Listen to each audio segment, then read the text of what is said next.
Ron, our first question is from Orson Tartt from Georgia.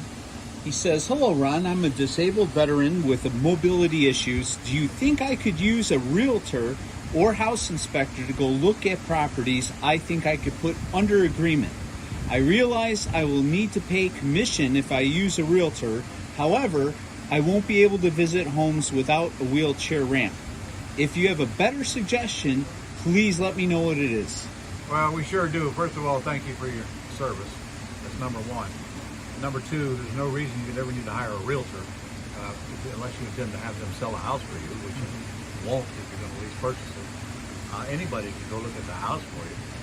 And frankly, you probably could get somebody in the area to go do that for you. That's no big deal. And another thought I had, maybe you could just get the seller to do some videos and send them to you. A lot of, in fact, you guys are buying houses out of your own cities right now. Right. Yeah. And if I were to buy out of my city, I would be happy with the videos from the house on the one condition, and that is that I didn't have much to lose anyway. When we're buying houses with terms, we put little or nothing down, so we don't have a whole lot to worry about. I'm paying cash.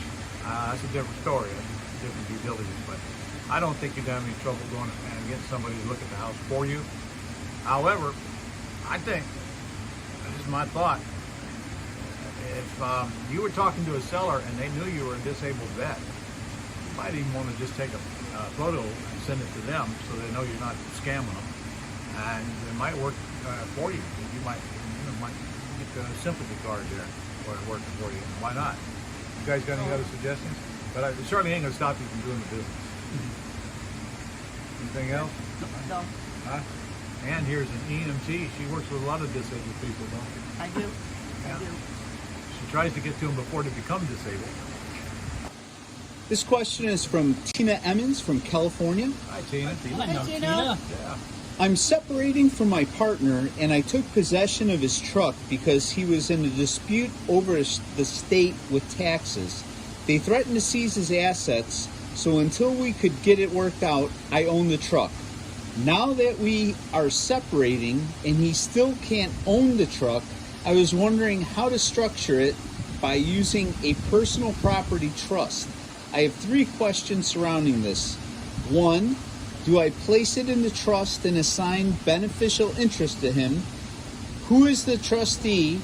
And finally, does this protect me from liability with the truck?" All right. Well, I think I better answer that one. First of all, from what I understand, he transferred the truck to you to get it out of his name. And that will work as long as the state don't find out that's what happened, because that's a fraudulent conveyance, and they will overturn it in a heartbeat. Putting it in a personal property trust will certainly have no liability on you. Making him the beneficial interest accomplishes nothing if they find out he's the beneficial interest, because they'll still take the truck away from him. So frankly, you should get a good asset protection attorney to tell you what to do there. I'm not going to advise you because I'm not a California attorney. I'm not going to be sending you a bill either. Next question is from Mark Barron of California. He asks, "Ron, what happens if a property is deeded to you subject to and you estimate rents that are going to provide you with cash flow, but then you aren't able to rent the property? As Ron discusses, morally you're obligated to pay the seller, but not legally. What would you do in this situation if you aren't able to rent the house?" Well, first of all, you haven't given me any clue as to why you're not able to rent a house. That's kind of hard to believe in this day and age, why you can't rent. So the rest of the story would be helpful here before you get me to come up with an answer to a question that is not properly asked. There's no reason you should not be able to rent the house.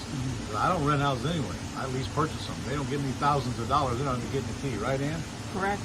Yep. Correct. This gal here is catching fish, so she can go back and have a fish fry for the firehouse she works in. Tell them what happened the last time you took fish back and got them all to have a fish fry. I got 8 referrals and I closed on 3 properties. Well, 3 houses from having a fish fry. What does that tell you?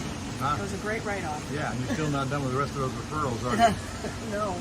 Ron, Craig Andrews from Florida asks, "On houses with no equity and over leveraged that you could buy on lease with option, Why not buy on land contract and lease purchase out? Well, one good reason is they don't have land contracts in Florida. They have an agreement for deed in Florida. If I'm going to do that, why don't I just buy it on a wraparound mortgage? There's no reason not to. I don't even use agreements for deeds in Florida on the exit strategy, because you've got to foreclose to get them out anyway, unlike many other states with a land contract.